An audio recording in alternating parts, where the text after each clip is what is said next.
محمد رسول الله والذين معه أشداء على الكفار رحماء بينهم تراهم ركعا سجدا يبتغون فضلا من الله ورضوانا سيماهم في وجوههم من أثر السجود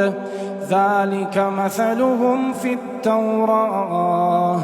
ومثلهم في الإنجيل